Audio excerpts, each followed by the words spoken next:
Today is the second video in the Dude Perspective series. In the Dude Perspective, I take a chick book, I read it, and I provide my thoughts on said chick book. The thoughts are my own, and my distinction of whether or not it's a chick book is my own.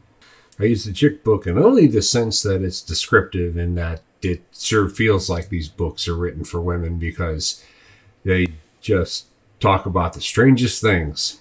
So full disclaimer when I'm doing these videos, I want my dear viewers to know, and of course the authors, if they ever bump into these reviews, I have a tremendous amount of respect for the creators in this world. It's difficult to create things, and it's so easy to criticize. So what I'm doing is incredibly easy, and what you're doing is hard. And there was this one person that commented on one of my videos and basically just told me that they suck. And they were kind of right. The things they were pointing out were absolutely right. And I tried to thank that person to make sure they understood I'm grateful for you investing in my channel here. And it's the same sort of thing with Miss Ann here. I'm not trying to be disrespectful. I'm just providing the dude perspective. And who doesn't want the dude perspective? That, again, trying to engender larger conversations across different groups of people. That's what we should be about, right?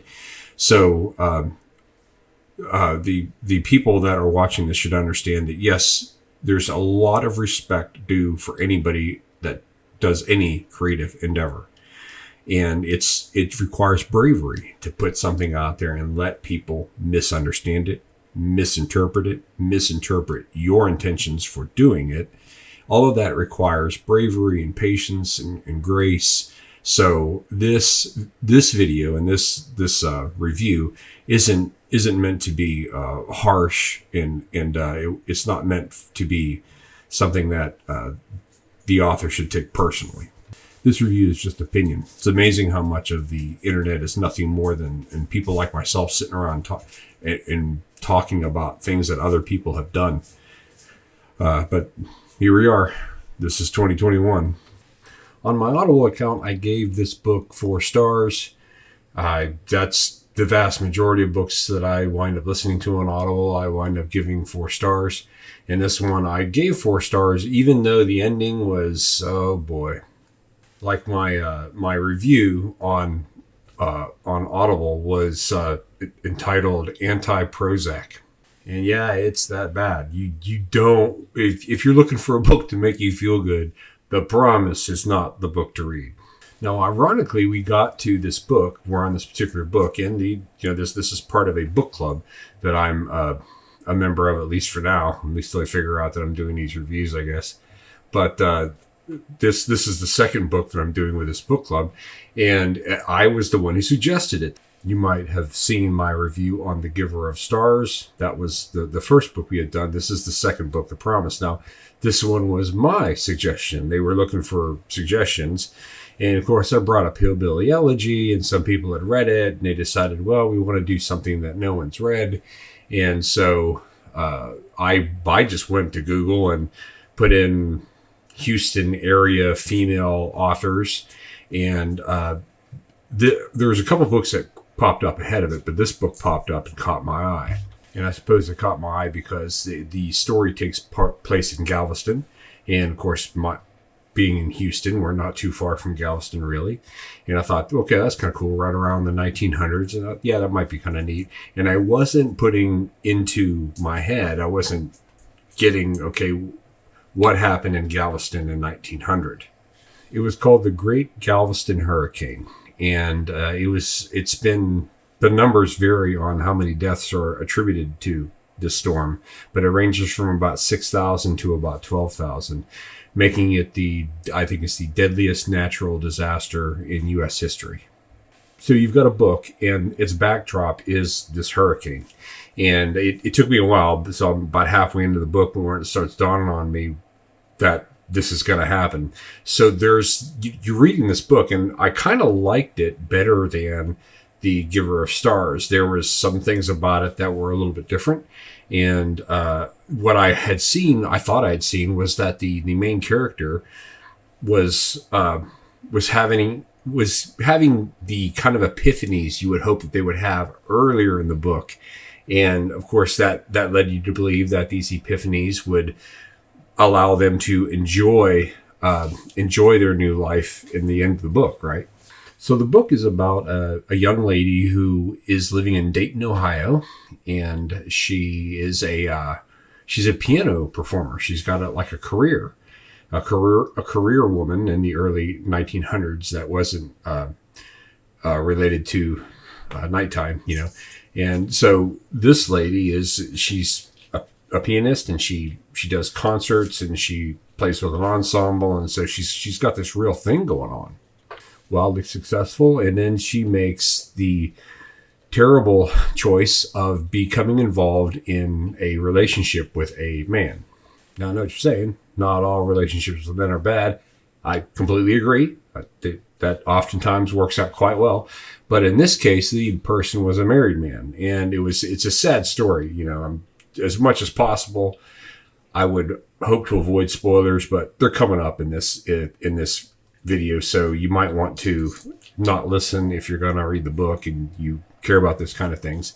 But this lady gets involved in a relationship with this guy who has a wife who is sick or injured and incapacitated, and so he's having to care for her. It's terribly sad. He's terribly lonely, and she falls in with him, and she kind of likes him because he's kind of artistic and well-spoken and well-dressed. In my opinion, he sounds like a complete dandy. But you can imagine how this particular lady, whose name is Catherine, how she would enjoy that. She's an artist. She's into music. She's a musician, and so this dandy catches her eye, and she starts fooling around with him. And you don't do that in Dayton, Ohio, in the late 1800s, apparently, because she gets a name for herself.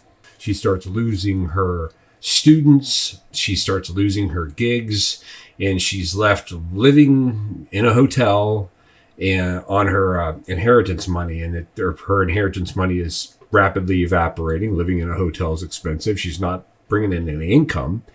So out of desperation, she sends out letters to pretty much every guy she knows, every person she knows, putting out feelers to see if there's anybody that has any interest.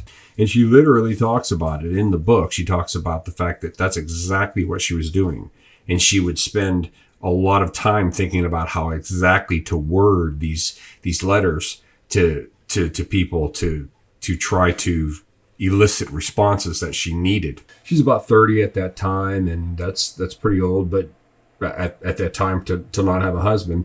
But the book, of course, says that she's pretty and all that kind of great stuff. So eventually she winds up sending a letter to a young man that she went to high school with in Dayton, who was the son of the coal man.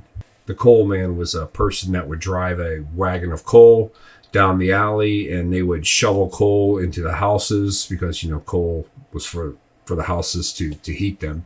And so she knew this kid as the son of that. And this kid, his name is Oscar. He used to be one of the people that would shovel coal. So dirty work, backbreaking kind of work. And of course, she was from more of the upper class and was educated and was refined and had nice clothes and was a musician and was able to talk about all these highfalutin things. Well, Oscar winds up leaving after high school, and he had always been enamored with Catherine, but he winds up leaving, finding his way down to Galveston. He starts up a dairy in Galveston. His dairy farm is on the south end of the Galveston Island. So Catherine, in her desperation to find somebody essentially to rescue her from this bad situation that she's in, she winds up sending a letter down there to this fellow Oscar. Oscar winds up replying.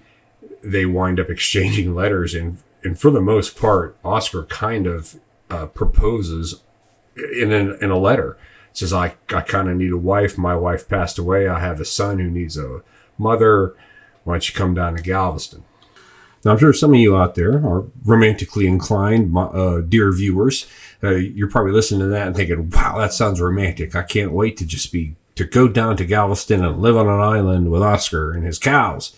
That sounds awesome. Well, she didn't have a choice. No one else responded. And so this lady goes down to Galveston to meet with Oscar. So one of the things you learn about chick books is that's kind of it's a relatively simple story, but the book is nothing more than the character, typically a female, kind of wringing her hands endlessly about what people think about them and about just like this Catherine lady. She spends a good part of the book just pining away for this douchebag. This guy ultimately just kind of, he pushes her to the side when it gets out that they've been fooling around, and so she just can't seem to let it go. Let's face it, she doesn't have any options. She's put herself into a corner. And so she spends all this time like, oh, I wish this person liked me. And she kind of carries that flame all the way down to Galveston. And that this poor Oscar fella has to kind of endure that. So that's part of the book is this Catherine lady coming to terms with her situation and understanding the person she married and how that person has essentially saved her. There's also this other tragic, unrequited love figure that had been Oscar's housekeeper. Of course, she was all about Oscar, really liked him. But, all of a sudden, this Catherine lady shows up and steals Oscar away. And so this Catherine lady is trying to establish herself, trying to figure out who she is, trying to figure out how to love this fellow that she's married out of desperation. And she's got this other lady who is, there's, ooh, wow. The personal conflict is there. Let's put it that way. Of course, there's a religious angle to the book. Oscar had converted to Catholicism because his first wife, he had a wife and they had a son. The son's 5 years old when Catherine shows up. And his wife, his original wife, had died with malaria while she was pregnant with her second child. And so there's that in the background. There's the housekeeper who is pining away for Oscar, but Oscar doesn't mess with her because she was the best friend of his wife. So it's just this tangled mess of emotion, and it's hard to see things clearly, I assume, if you're in that. So these ladies are all they're constantly worried about each other and what the other one thinks, and whether or not they're getting talked about, because of course Catherine is spending a good part of the first half of the book, even a little bit into the 3/4 of the book.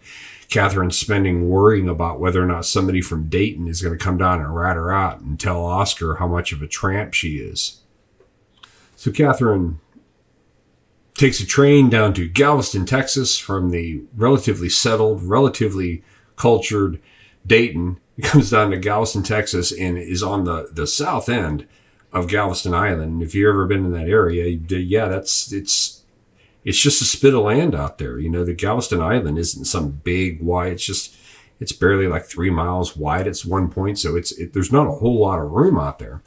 And Oscar is out at this end of this island, and he's sharing that end of the island with an orphanage. And he is a pillar in the community. He's highly thought of, and he has the eye apparently of many of the ladies, but Catherine had always had his heart. So when she sends a letter down, he can't resist this, and he takes her up on the offer. And so Catherine comes down. She shows up, literally no money, and he's assuming she's going to want to get down there, kind of get acclimated, figure out whether or not she wants to really marry him. And Catherine is just desperate. She just wants to get it done. They literally get married like the next day. And then within a week, they're at this dance, this big dance that the entire town is invited to, and everybody has a great time. And so Catherine, and that's one of the things that I liked about this book, is that Catherine relatively early, especially when you compare it to the book The Giver of Stars. Boy, when you compare this to The Giver of Stars, the epiphany that that this lady goes through and realizes, I've kind of been an idiot, and Oscar is fantastic, and so they get to that part where they're kind of being cohesive much faster. And the Giver of Stars was just like they never got there, but these people did, and that happens about 3/4 into the book, and so you're set up as a reader. You're set up for, okay, fantastic. So the last quarter of the book, we get to really kind of discover these characters, but that's not what happens. And of course, the reason that doesn't happen is because just as they figure out what's going on, the hurricane blows in. Now, I live in Houston, Texas, and I've been down here since '79. I was actually born in Pittsburgh, and we got down here in '79, so I've been through enough hurricanes to know what that's like. And having recently been through Hurricane Harvey, it's not fun. It is. It's pretty scary at times. And every storm is unique, they'll tell you. And Harvey was in a lot of ways, and Harvey, it was rain. It was the constant rain, and I have talked with many people about what it was like, after when it finally stopped raining with Harvey, and the water started to recede here on the west side. We had a lot of high water. It almost got into our house. There's a LinkedIn blog post that I did that talks about what happened when we evacuated, and so. When you go through a time when there's that much rain, I distinctly remember sitting pretty much in this room when the next rainstorm came through after Hurricane Harvey, and I started hearing the water hit the roof, and that pattering that used to be so kind of, cozy almost, it was like, oh, okay, there's a water outside, but I'm safe here inside. Boy, when that rain started after Harvey, that first one, the bottom of your stomach kind of dropped out. You realize quickly when you are confronted with real danger and the real fury of Mother Nature. You realize how small you are, and you realize that there are things to be scared of in life. And rushing water is one of those. High water is dangerous and it's fast, and that's one of the things that this lady calls out in the book.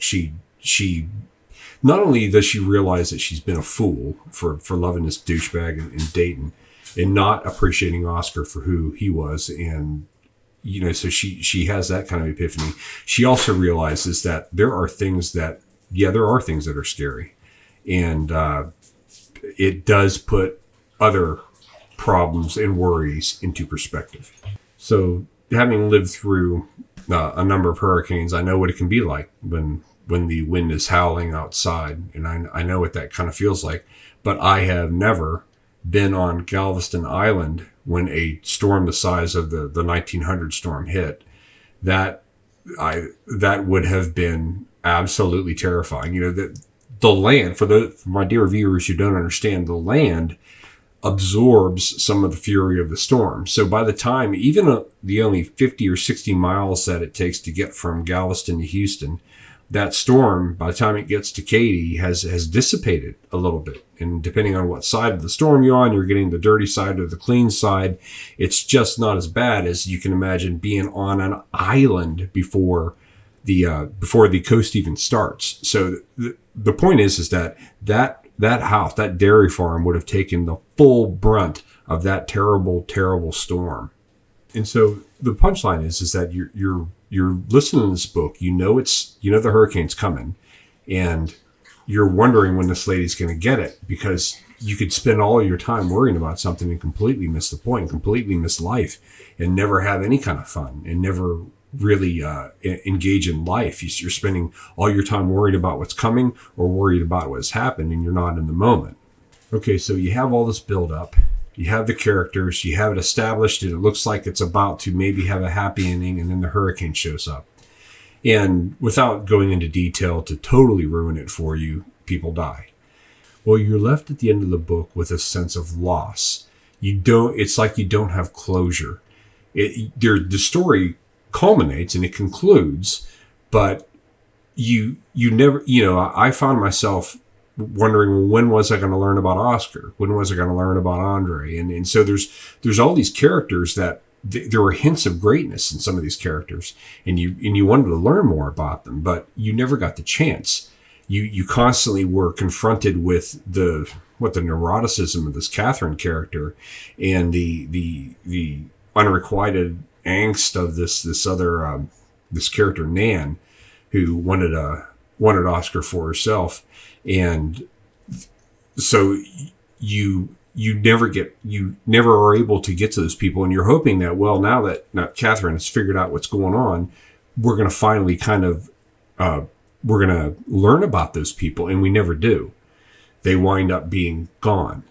And I think that's why I gave this book 4 stars, because what was compelling about this book was that that's accurate, right? The backdrop is the Galveston hurricane. And there would be a tremendous sense of loss. There would be the sense that there's all these people and now they're gone and now you will never know them. Like at the end of the book, Nan, the housekeeper, she's got this box of letters of Oscar's, and I'm sure some of those letters were from him and Catherine, and she was looking at them and she can't read, so she doesn't know what they say. There's some earlier stuff that they tell you sort of what was in there, and it does kind of flesh out the characters a little bit, but not anywhere near anything that's satisfying. All this is kind of hinting again at the greatness of the characters. And so you got this Nan character at the end of the book. She's one of the few that's left living, and she's got these letters, and she doesn't even know what they say. And so it's just an interesting portrayal of the devastation and the tragedy of this hurricane. So you get to experience that at some level. And so whereas I got to do this book and I go, whoa, this is terrible. I told my wife about it, and she wants to read it because she loves books like that. She looks at books like that and she says, well, that just reminds me of how awesome my life is. And so I'm sure she'll wind up reading it, and maybe I'll get her thoughts at some point. But for me, I'm left at the end of this book like, wow, that's depressing. That's really depressing. Yeah, but it's accurate, and that's what it would have been like. You had a hurricane that blew through, and I guess the promise ultimately winds up being one of those books that tries to tell us, take today to get to know one another. And if you know one another, try to love one another, and maybe, move beyond things, because there's always a storm on the horizon. You just don't really know what's coming. And there's a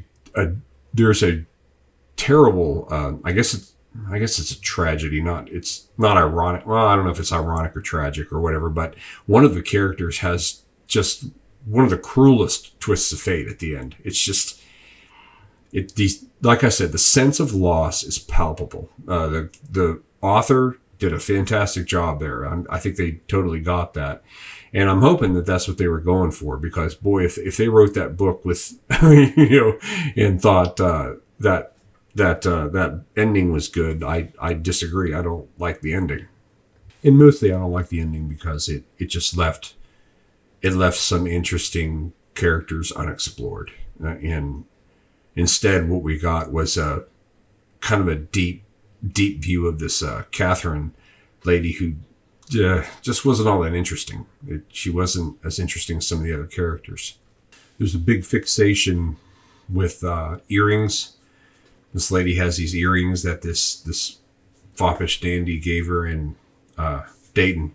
And she spends a lot of time talking about those, and she makes a big deal out of getting rid of them because she doesn't, I don't know, she had convinced herself that it was wrong to have them or something. I don't know what's going on with the earrings thing, but it was a major part of the book. It seemed like she was constantly talking about those stupid earrings. And even though she was a pianist, there wasn't a whole lot of music played in the book, and not by her. There was some, and it appeared to be something relational between her and Oscar more than anything. It was something that, when you can imagine, she shows up in Galveston, it's been many years, they're having trouble feeling comfortable with one another, although there's a familiarity. It's not familiar enough to bridge 10, 12 years. So that's what part of the music does. One of the few times she plays, Oscar hears her and takes him back to when he probably felt closer to her. So music played that role, and it's odd that a book that is about a lady that's a pianist, and Oscar literally goes and buys a piano for her before she gets there, and so that she has one. And so music is like fundamental to what's going on in this story, but it played, in a sense, a minor role. And I assume that had something to do with Miss Weisgarber's again focus on the tragic. It was a tragic event, and assuming again that there are more important things in music is kind of one of the roles there, because one of the other major themes, as always it seems like, is religion. Oscar winds up converting to Catholicism because the girl he married was from the orphanage that was kind of a next door neighbor to the dairy farm they set up. He winds up marrying a girl that was from that orphanage. The orphanage, of course, was Catholic. He converts to Catholicism, and there's a lot of talk of that in how that works, and how appalled some of the people were that Catherine didn't seem to be Catholic as well. And so there's a lot of talk about that, about, well, who could marry him and who couldn't marry him, and how could they get that done, and all that kind of stuff. So again, this is what, 1900, and so that there's certain society norms back then that were pretty fixed in people's minds, let's put it that way. And there's a recognition of God. Even the Catherine character has kind of a come to Jesus moment herself there. So the Catherine character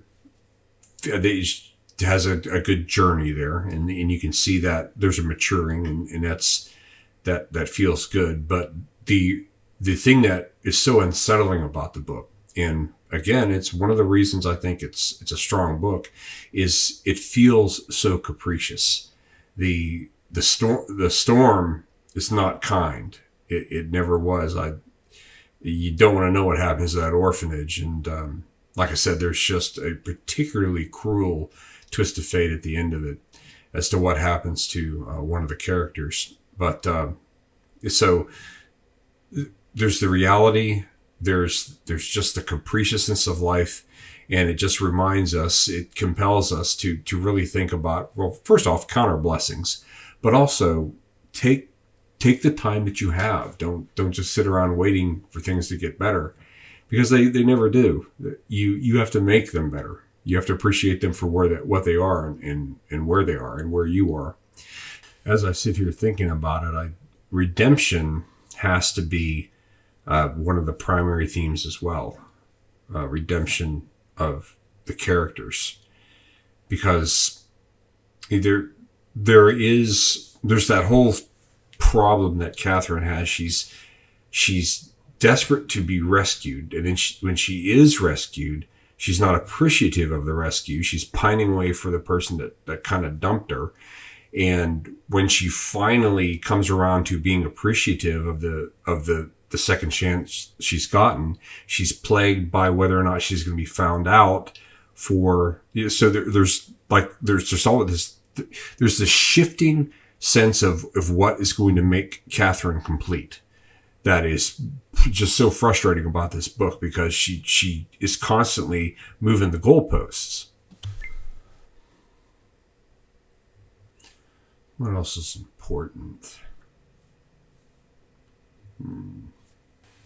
Seems like the author's constantly talking about this lady's corset.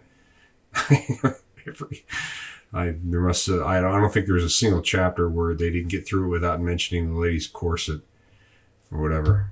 Apparently, there was that whole earrings thing. There was a thing with hats with feathers in them. The author's constantly describing clothing and lace and things like petticoats and stuff. Like I have any idea what she's talking about, And so, okay, whatever. So she's doing her best to paint this picture, and of course, it's going right past me. I don't know what those things are. Yeah, like you're a dude. Like, dude, do you know what a duvet is? Why do we know what a duvet is? Do you know what a duvet is? Something. It's a blanket. Just Blake, why do guys like you and I know what a cafe is? Is this essential to our survival? And the hunter-gatherer essential to work? No. There's a couple things like I noticed that Catherine's father was a civil engineer. He was a bridge builder, which that's kind of interesting when you think about it, especially when you think about Galveston. You have to have a bridge to get to it. It's an island.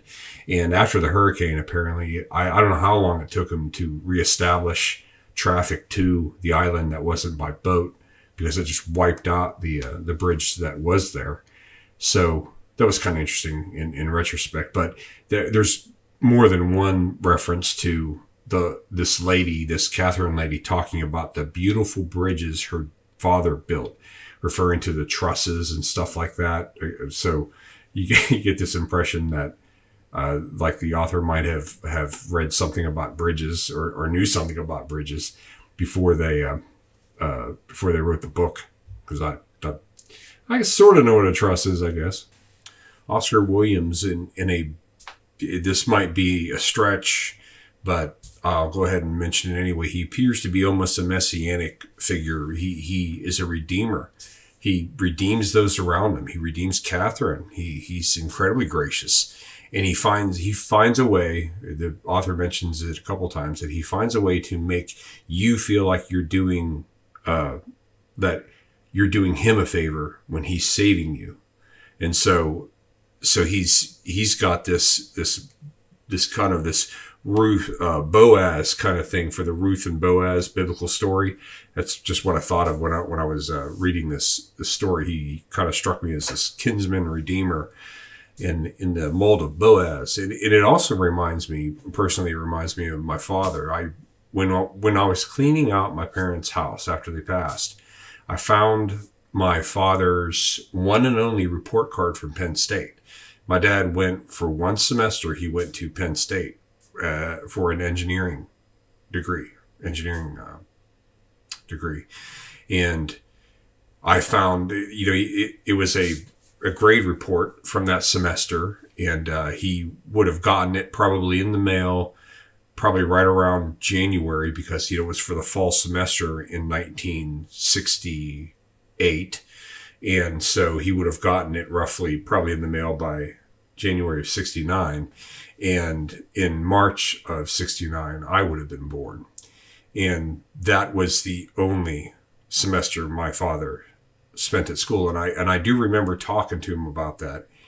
And he, when I asked him, did you ever go to college? He said, yeah, I spent a semester there, but, I had to drop out. And he didn't mention why. And it was because he had to drop out to feed his growing family. And I was the growing family. So my father spent one semester at Penn State, and then I showed up. And so, life kind of happens. But the gracious deliverer is somebody that I saw in Oscar Williams. Just a great character. So that epiphany at the end, where you realize that Oscar was more in the know than maybe somebody thought he was, just kind of felt like that situation, like when I finally realized, oh geez, my father, for all of his faults, was a heck of a great guy, and he was self-sacrificing, and I should be grateful, and I should never forget that. So it's a nice little memory there by way of Ann Weisgarber. So how would I sum all that up? What's the conclusion? What's the summation of the dude perspective on The Promise by Ann Weisgarber? You have to give it credit, because Ann Weisgarber understands reality, and this book deals with it. It does its level best to deal with it and not ignore the larger themes of life for a lot of the petty distractions that had consumed this character. There were, of course, much bigger things. So that's the dude perspective on The Promise by Ann Weisgarber. I hope you enjoyed the video, and if you did, please like it, share the video, share the video with your other book club friends and acquaintances. Subscribe to the channel. Comment on the video. Tell me how much of an idiot I am, or tell me how you maybe agree or disagree with me. All feedback is welcome. Keep an eye on the channel, because we will be doing more of these dude perspectives if people keep enjoying them, because on this channel we cover life, if we recall it correctly.